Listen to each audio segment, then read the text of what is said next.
My father, Robert Clampitt, started Children's Express in 1975. The name may have changed, but the mission remains the same. He truly believed that responsibility transforms. If you give kids responsibility, they'll rise to the occasion. This isn't about journalism training. It's about kids having a significant voice in the world. What our purpose is to give children a voice in the media. And that's your voices, but also we give other kids voices. It gives them a sense of empowerment. Instead of feeling that there's absolutely nothing they can do about the troubles surrounding them in the world, that they actually have some power to do something, a voice that could make a difference. Let's suppose that I'm 12 and I was sexually molested by my father and I became pregnant. Would you want me to carry that baby to term and have that baby? It's a difficult question and one that does not have an easy answer, but my answer would be yes. They see you and you're this little girl and you ask them a question that, oh my gosh, all of a sudden, you know, they didn't know that you were coming at them with that, and they have to think of something, but they can't really think of a good answer because there really isn't a good answer. How cool is that? I mean, the opportunity to confront a politician on issues that affect kids. Why did George Bush know anything about Iran-Contra? I mean, why was he left out? Well, people would you like to meet another? See, these guys are coming to rescue me. Well, they think you're being too tough on me. Can you answer the question first? Sure. They've won a Peabody, an Emmy, and a Casey Award. They've interviewed politicians from around the world, and they've covered every single Republican and Democratic National Convention since 1976. My instructions were to cover pre-convention Madison Square Garden in terms of the carpenters, the hot dog vendors, and so forth.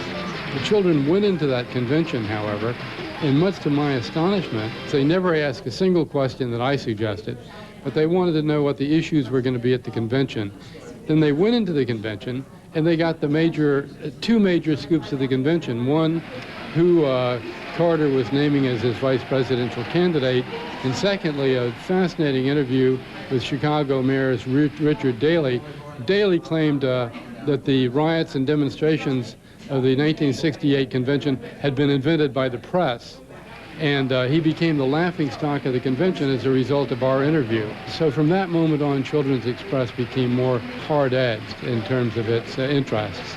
This is the Children's Express, hot off the presses.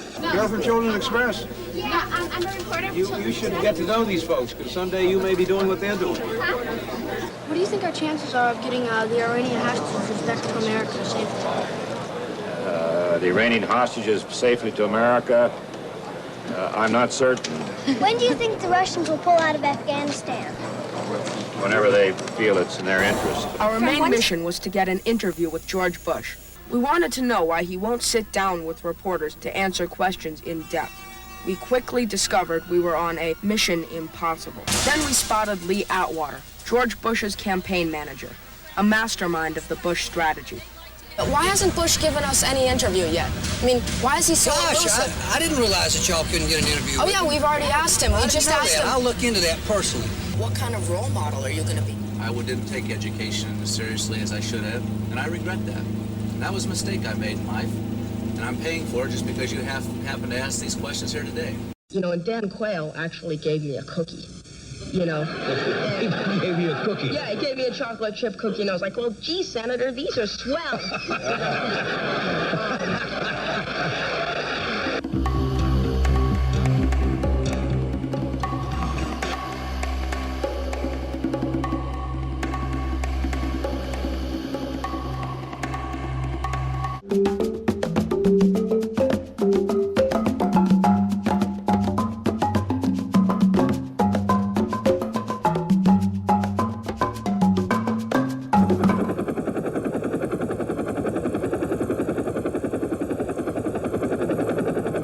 The camp we wanted to go to was destroyed 4 days before we got there.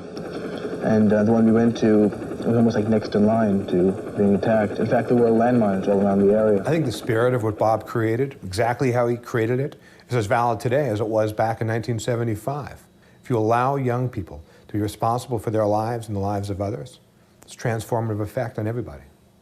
Omri, tell us something about the Children's Express. We're outside one of Columbus's larger abortion clinics. We interviewed a few kids about violence. According to the American Civil Liberties Union, one problem is racial profiling. I'm living on the streets because basically my relationship with my parents fell out. These students at Pinellas Park High School in Florida had just been eyewitnesses to a noontime shooting in their crowded lunchroom. Do you think the beer companies are really being sincere when they say that they're not trying to target underage drinkers? Is that realistic?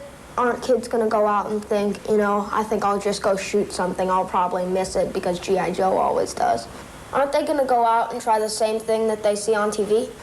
Through Children's PressLine, I know my father's mission will continue forever.